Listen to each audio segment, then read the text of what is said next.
Bago po ang lahat mga kapatid, mga kababayan, itong aking gagawin ngayon sa video ni Broccoli TV. Ito po ay wala namang personalan, di ba? Broccoli TV. Ako lang may magre-reaction ayon dito sa mga pinagsasabi nito si Badong at saka sa mga nangyayari naman kasi patungkol po at laban dito sa MCGI. Para kasing sobra na kasi ang mga paninirang ginagawa nitong mga sinasabi na nag-i-exit na po dito sa MCGI. Basta ang akin lang mong paninindigan dito, nga kung kayo talaga magsilay sa MCGI, wala namang problema. Pero ang masakit lang kasi dito, paninira at paninira ang mga nangyayari dito laban sa MCGI. Kung kayo ay umayaw na kayo dito, din go, bahala lang kayo kung saan ka pupunta, and then shut up. Gusto niyo tumalon kayo dito, umakyat kayo sa mga taas na tulay, sabay talon at namatahimik na tayo dito eh. Diba Badong? Ito kasi si Badong na may personal ito eh. Subalit ito ngayon, Broccoli TV ha, wala namang personal. Hindi ikaw ang aking tinutumbok dito, kundi yung mga nandyan sa iyong programang ito. Kung saan ang topic nyo ay dito naman patungkol muli sa MCGI. Lalo na't nandito si Badong. Ikaw Badong, hindi kita tatantanan basta't may pagkakataon akong mag-reaction, re-reaction ako yung mga pinagsasabi mo. Alright, let's start. Sa kanyang pagsasalita, how can you focus yourself listening to the messenger? Huwag kang pa-English Badong, hindi bagay sa iyo eh. Ano ka, pastor?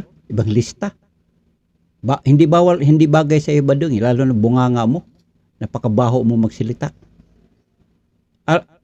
Ito kasi mga kaibigan, hindi ko ibig sabihin na mabaho literally. Ang baho ni ito kasi si Badong sa kanyang mga pinagsasabi diyan ang ibig ko sabihin mabaho. Bakit? Mamaya magkaalam-alam tayo. Of God, if mabaho po yung hininga mo, hindi makakapag-focus yung mga makikinig. So, mawawalan ng kabuluhan yung mabuting balita na ibabalita mo. The truth shall prevail, pambihira. Teenage itay. Hindi lang pala paa ang mabaho. May halitosis daw ang kuya, no? Nung mga panahong bagets pa siya. So yun po mga kaibigan kung ipinakita man ni Broccoli dyan sa kanyang screen, ito po yung text or message na mula kay Badong. The truth shall prevail. Ito kasi si Badong, ang dami na itong mga pangalan dito sa SOCMED. Dami niyang mga channel na pinagpangalan dito. Sabi niya ito, may halitosis daw. O yan, hearsay yan mga kababayan Hearsay. Alam mo Badong, ikaw nabubuhay ka sa isang mundo ng puro kasinungalingan. Palibasa tatay mo ay nandoon sa Juan 8:44 May halitosis daw ang kuya nung mga panahon bagets pa siya. Ikaw ba dong nabubuhay ka talaga sa kasinungalingan? Kaya ito bang ipinagmamalaki niyo mga exeter? Dito ba kayo naniniwala kay Badong? Bili ba kayo dito? Ina-idol ba niyo to? Sinungaling to number 1 eh. At saka mapaggawa ng mga kwento. Unang-una mga kabayan, itong si Badong, gusto kong ipaalala sa inyo, paalam sa mga hindi pa nakakalam. Ito si Badong, kahit nagkakaganito ito dito sa social media, puro inaatake niya ang Pamilya Rason at dinadamay niya ang MCGI. Dahil ito ay mayroong malaking sama ng loob sa Pamilya Rason. Sabi niya, 22 years siyang nagserbisyo sa Pamilya Rason at siya daw ay inaapi. Therefore, ang laban ni Badong, personal niyang laban ito. Personal talaga niyang laban ito. Walang kinalaman ang ibang mga kapatiran dito, dinadamay na lang kasi nabaliw na ito eh. Bakit ito nasabi ng Badong? Hindi ito baliw literally. Nabaliw na ito sa ngalan ng pananampalataya kasi nasulsulan na ito ng kanyang tatay na may kademonyuhan ding ugali. Kasi ang tatay nito si Badong, biblically speaking, hindi na yung tatay niyang sa mundong ito, kundi yung tatay niyang nakasulat sa 8:44 ng Juan. Di ba Badong? Kasi kung hindi ka ba naman sinungaling, bakit ka magsasalita ng mga ganito? Kung talagang totoong sinasabi mo, wag kang masyadong hersey sa buhay mo. Broccoli TV pasintabi muna sa'yo. Ako magre-reaction ako sa mga nangyayaring mga naging takbo sa programa mong ito. So, anong problema natin? Kung may may halitosis daw ang kuya nung mga panahong Bagets pa siya. At paano mo naman nasabi yan, Badong? Mayroon ka bang patunay? Sige nga. Literally, kung mayroon kang patunay, pakita mo. Alam mo ba dong, sa mga taong sinungaling, daldalan, walang mga pruiba na ipakita. Kasi, alam mo, mga kababayan, madaling mag-akusa, pero mahirap magpatunay. Kahit ako, akusahan ko to si Badong, ito si Badong, babaero to eh. Halimbawa lang ito, Badong, di ko na sinasabing talagang babaero ka eh. Halimbawa lang naman ito. Halimbawa, sasabihin ko, ito si Badong, babaero. O, sasabihin ni Badong, mayroon ka bang pruiba? Wala. Yan ang sinasabi ko, Badong, na mga hearsay. Kaya ikaw, pag nagsalita ka, Badong, patunayan mo. Kailangan may supporting proof. May sakit or ano. Mira to kung ano naamoy. May nag-comment si Kate and Juliet.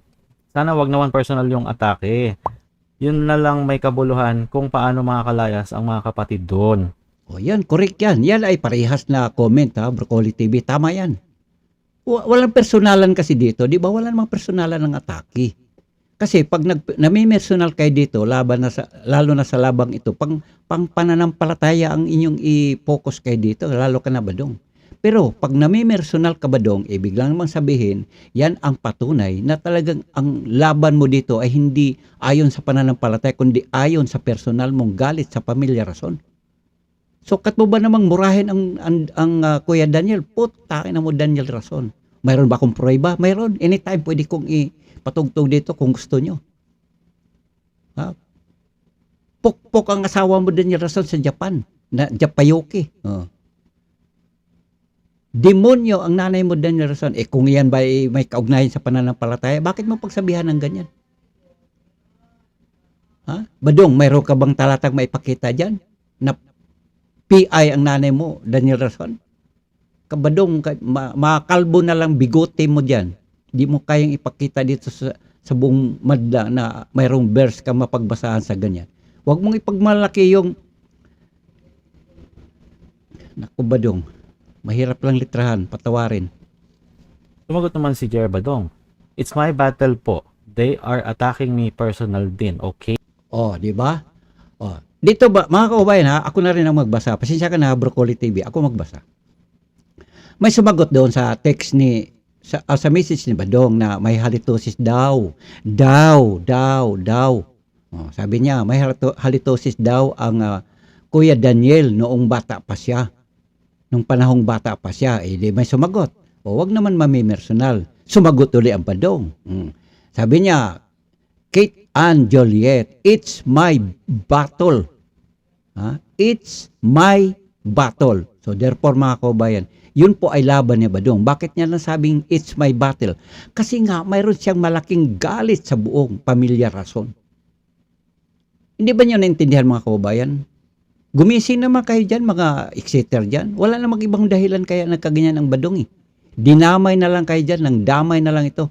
Katunayan, lahat naman nag-exit dyan sa MCGI. Saan kayo ngayon? Di ba para kayong mga asong ulol nakawala sa kulungan? Takbo ng takbo dito. Wala namang pakialam Badong, bahala kayo sa buhay nyo. Lalo na yung CG na yan.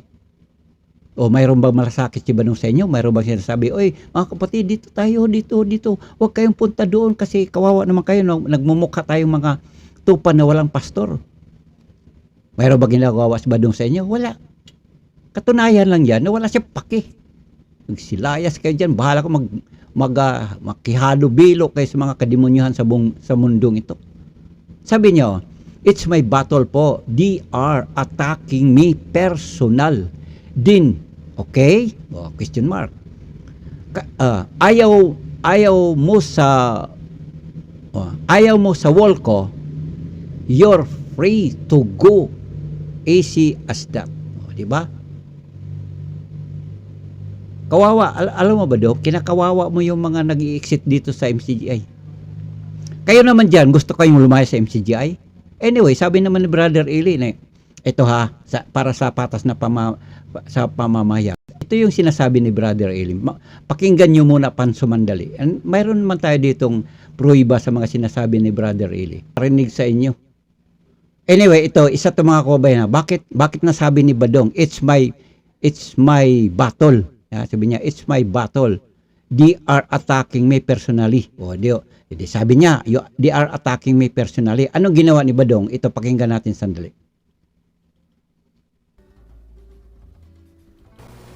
Tapos ako yung sasabihin yung kawawa naman. Gago, Daniel Rason. Ulul. Ulul ka, Daniel Rason. Putang ina mo ka. Yan ang masasabi ko sa'yo. Putang ina mo ka, Daniel Rason. At putang ina mo, ang nanay mo. Bakit? Baka sabihin na, ba, Yan. Gets nyo? Narinig niyo mga kabayan? Yan si Badong. Ngayon, ang brother really naman, sabi niya, gusto niyong lumayas? Adi, lumayas kayo. Oh, tandali lang ha. Hanapin. Ito, pakinggan niyo mga kabayan. Nandito na nakita ko. O ikaw, gusto mo lumabas sa iglesia ng Diyos? Di lumabas ka. Ano pakialam kung lumabas kayo? Unang-una, di ko naman kayo kilala. Wala naman ako hiningi kahit 5 sa'yo. Ha? Ano? Hihingi ba ako 5 sa'yo? Yung mga naninira sa atin sa internet. Huh? Oy, lumabas ka. Sabi nga ni Kristo kay Judas, sige, Judas, yung iniisip mo, gawin mo madali. Narinig niyo mga kababayan? So yun po ang ipinupunto ko dito, di ba? Mga kapatid. So tuloy natin itong ating sinasagot. Okay? Ayaw mo sa wall ko, you're free to go.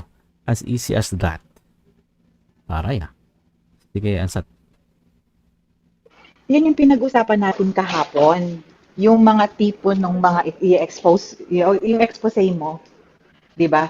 Yung mga madaling pabulaanan niya ng mga KNP pag dinalaw. Sabihin lang na ay naninira lang po, ganoon. Ano po bang pruweba? Madali silang pag dinalaw kayo ng KNP tapos yan yung mga papakita yung dahilan kung bakit kayo umalis. Walang tibay. Di ba yun mga kapatid? Tingnan mo. Ito yung text or message ni Badong. Nakikita nyo ba dyan? Kasi ito yung matindi itong mga sinasabi ni Badong dito eh. Tapos walang pruiba to eh. Sigurado ito isang malinaw na paninira. Bakit ko nasabing malinaw na paninira? Ang sabi kasi dito, kung makita nyo dyan sa inyong screen, Junior Badong, truth shall prevail. Ewan ko anong truth na sinasabi nito si Badong. Badong, pag nakauwi ka dito sa Pilipinas, doon na siguro masabi na truth shall prevail. May sinasabi ka kasi dito, may halitosis daw ang kuya noong mga panahong bagets pa siya. Kita nyo, puro mga hearsay sinasabi. Walang pruweba to eh. Paninira lang talaga ito kasi by galit nga siya na talagang abot-abot sa kaharian ng kanyang tatay na demonyo. Kaya kita mo naman, narinig nyo kanina, minumura niya ang Daniel Rason. Talaga yung ang sasabihin mo is dahil po sa aral, ito po, napamalian po yung aral natin, ito bawal to sa atin, pero ito yung ginawa natin. Yun ang mga magandang paglabas, hindi yung... Yun. Ako, approve din ako dyan. Sino ba itong kausap mo, Broccoli TV? Ako approve ako dyan. Sabihin nyo, aral, mali ito. Ito yun, dati ganito naman, bawal dito magsuot ng pantalon. Bakit ngayon, nakabikini na, nakaborlis na ang mga kababaihan. Bakit ngayon, dati mga lalaki nagmukha ng ngayon, si Freddy Aguilar. Mga ganyan ba? Di ba, Badong? Personal na yung tirada mo, kaya nagpapalata ka, Badong, na tatay mo talaga ay yung nandun sa Juan 8:44 eh. Yung mga paglabas na yung chismis. Yun lang, Correct. Doc. Sana ayusin natin yung Correct, yung itaas correct. natin ng konti yung standard ng mga lumabas. Sang-ayon ako dyan, Yun lang, sang-ayon. medyo taasan natin ng konting standard natin. Kasi medyo parang palengke. Yung tumambay ka sa karsada, yung sa umaga, yung pag-uusap. Parang Tama, ganun yung dating tama sa yan, akin kasi, Broccoli. sorry, Ako, opinion ko approve to, ako dyan. Mas gusto ko sana yung lalabas ka tapos sa magiging dahilan mo is kasi po bakit may hypocrisy, pinagbawal natin yung ganito pero ginagawa natin. Ganun sana, hindi naman yung dahil sa yung ad hominem. Buti kung perpekto ka, wala kang kapintasan, walang problema eh. Kaya lang walang taong walang kapintasan, lahat may Correct. tagong pangit eh. Alam mo yun? Sang-ayon ako dyan, sang-ayon ako. Lahat naman may ganun eh. Lang po, medyo taas po standard. Yun lang. Salamat, Brox. Opo. Meron pong taong perpekto. Si Meron, bro. Meron din akong alam. Pangalan niya si Perfecto. Pero sa gawain niya, sa kanyang pagkakanya bilang tao, ay hindi siya perfecto. Pero pangalan niya, Perfecto. Zechariah at si Elizabeth, tatay ni Juan Bautista ba? Oo. Sila po ay walang kapintasan at sinabi yan sa Biblia, sila ay matuwid, gumagana Yes. Sa ating buhay ngayon sa sanlibutan ngayon, Brox, talagang pangalan lang perpekto, pero sa ngalang tao, lalo na sa larangan ng namumuhay tayo dito sa ibabaw ng mundo, talagang wala perpekto. Pero sa larangan ng pagsunod, ayon sa kautusan ng Panginoon, talagang mayroon si Job. Ang taong ito ay perfect and upright. Yan. Biblically speaking, sa pagsunod ng, tama yan bro, tama yan. Pagdating sa pagsunod sa kalooban ng Panginoon, talagang mayroong perfecto, bagamat hindi lahat. Kasi mayroon talaga ding medyo kagaya doon sa iba dyan, mga exeter dyan, kagaya ni Badong, hindi naman, yan mga urokan yan ganap ng salita ng Diyos na walang dungis. Opo. At si Kristo din, nung nagkatawang tao, ay perfect din po siya. So, ayun lang po. Sige, code breakers. Sige. Yun, Brox, di ba, sabi ko nga, since day one, when I came here sa podcast mo, na ang criticism mo dapat sa isang idea or sa isang parang leader ng isang kulto should be the idea, not the person. Di ba? Correct. Sang-ayon ako dyan, Brox. Sino ba yan, Brox? Sang-ayon ako dyan. Payag ako dyan. Basta walang personalan. Hindi kagaya nitong si Badong na babaho ng bungangan ito Ha? Biblically speaking, Badong, ang baho ng bunganga mo. Maraming parang bakit hindi nyo pakinggan yung sinabi ko na yun, ano? And yan, sabi nga ni Santa Tess, make it a standard. And at the same time, it actually shows what kind of person you are as well. Kasi kung ganyan yung atake mo and then naggagamit-gamit ka ng Biblia, ang dapat mong atakihin sa isang kinds of ganyan rason ay yung mga itinuturo niya, hindi kailangan paniwalaan at bakit mo siyang piyasa. Yung mga yan ay personal yan. And human beings have their own flow in life. May mga maganda nga Brox na artista pero may halitosis, di ba? Sabi nga nila, I don't know if it's Brox, sino ba yung kausap mo, Brox? Sang-ayon ako dyan sa sinasabi niya. Yan ang isang marangal na makikipag-usap, makikipagtunggali. Ang Brother Elino, nakikipagtunggali siya sa Iglesia ni Cristo sa panahon na yun. Wala siya bilanggit na yung puno, nagnakaw ng pabo o ano pa man yung mga personal na bagay. Walang ganun Di ba, Badong? Sang-ayon ako dyan.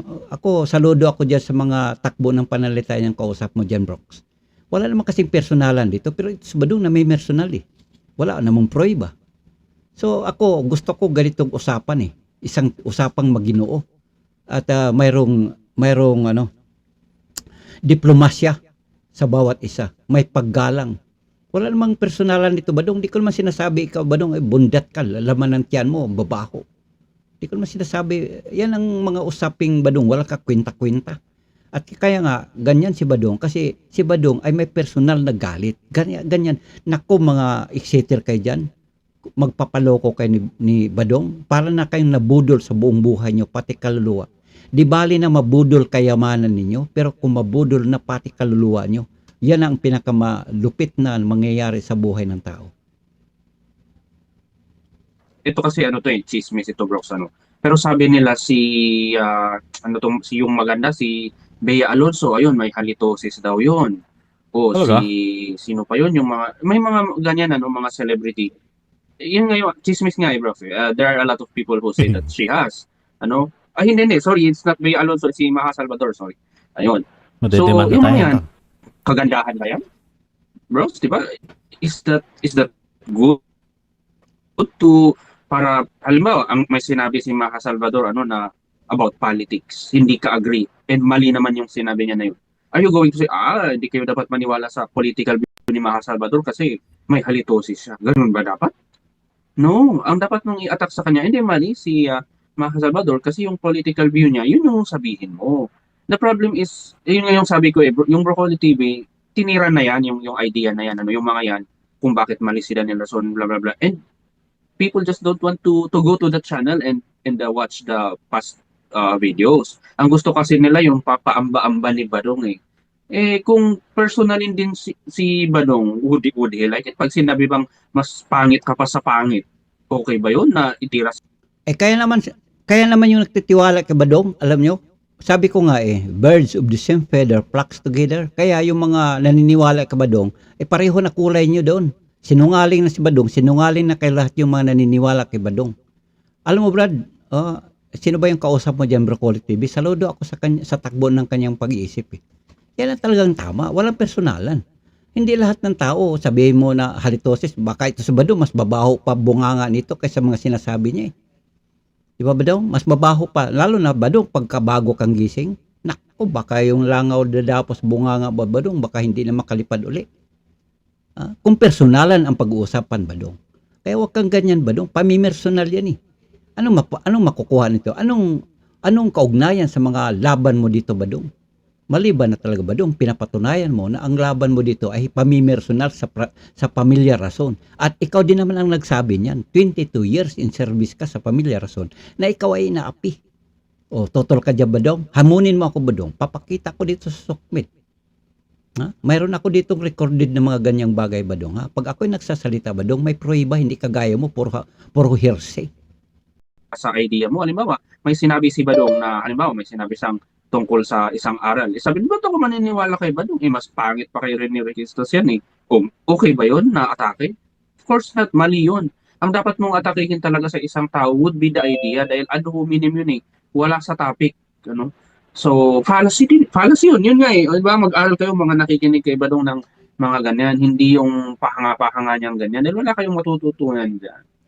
Talagang wala kay matutunan kay Badong. Ang matutunan lang kay si Badong, ako sa ngayon ako brad sa sinasabi mo. Ang matutunan lang ninyo kay Badong kung maniniwala kayo sa kanyan, magmumura na rin kayo dyan. Putang ina mo, Daniel Rason. Yan ang sinasabi niya. Narinig naman nyo kanina, pinapatugtog ko eh. Yun ang matutunan ninyo dyan.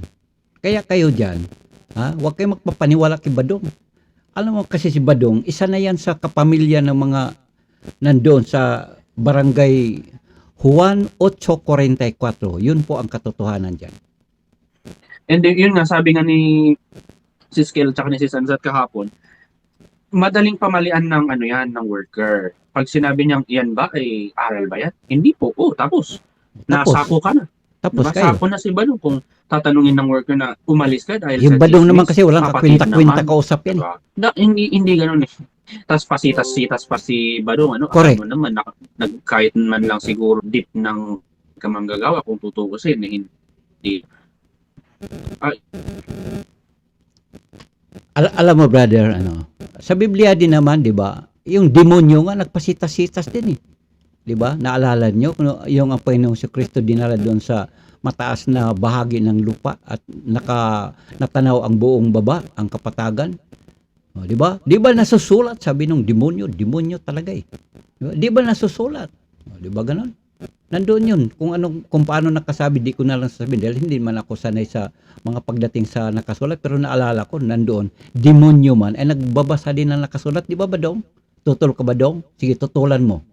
Papatunayan ko sa pagmumukha mo Badong na ikaw din isang nagbabasa ka rin ng sitas. Kasing kinukumpare ang sa Gulayat, iba't pang mga. Alam nyo, si Moises, nung walang mababasa sa Biblia na sinabi ni Moises paanong paraon. Wala rin siyang hindi ka naliligo yung paraon. Wala rin siyang sinabi. Mabaho raw din pala ang hininga. Siya pala ay inagaw niya pala ng mga Israeli. May ganun ba siyang sinabi? Pala, those are things na ang gumagalaw ng ganyang mga argument Brooks ay yung mga mahirap sabihin yung word pero yung mga, alam mo yun, yung mga low life, ganun, yung mga POS sabi nga nila, di ba? So, it's up to you, yung mga listener ni Badong kung ganyan. If he is a rotten tomato, soon you will also be a rotten tomato, no? Sabi rin ng Biblia, since mahilig silang mag-quote ng Biblia, ang masamang kasama sumisira ng magandang ugali. So, Yan, correct ka Brad, correct ka. Alam mo, Broccoli TV, hanga ako dyan sa kausap ko. Yan ang magaling na mga kausap. Kung talagang ang punto natin ay laban ayon sa pananampalataya, yan dapat pag-usapan. Hindi yung personal Badong. Nagits madyo dyan. At ang naniniwala kay Badong, magkapareho nga kayo. Bird of the same feather flocks together. Ngayon, CJ, tutor ka dyan sa sinasabi ko, CJ? O, pare-pareho kulay nyo, CJ. Magsama na kayo sa kumunoy na naglagablab ng apoy. Mga kababayan, hanggang dyan na po ang ating pagre-reaction sa bagay na ito kasi narinig ko ang Badong, pinipersonal niya ang laban na ito. Hindi naman ito laban ng ayon sa laman at dugo. Ito yung laban sa pananampalataya, di ba Badong? Pero ikaw Badong, nakikipaglaban ka personal. Right? At sana po sa mga nag-i-exit dyan, wala namang masama kung lalayas kayo dito sa loob ng MCJ. Wala problema, kalayaan natin sa bawat isa. Malaya tayong pumasok, malaya din tayong lumabas. So balit, pag kayo nakalabas na, at bago din naman kayo lumabas o saan man kayo pupunta, mag-isip muna kayo naman 1,000 beses kung paglabas ninyo dito, ano mangyari sa buhay niyo. Granting, nakalaya na kayo dito sa sinasabi niyong patarget, sa sinasabi niyo maraming mga bawal dito. Ay saan man kayo pupunta, may bawal din doon.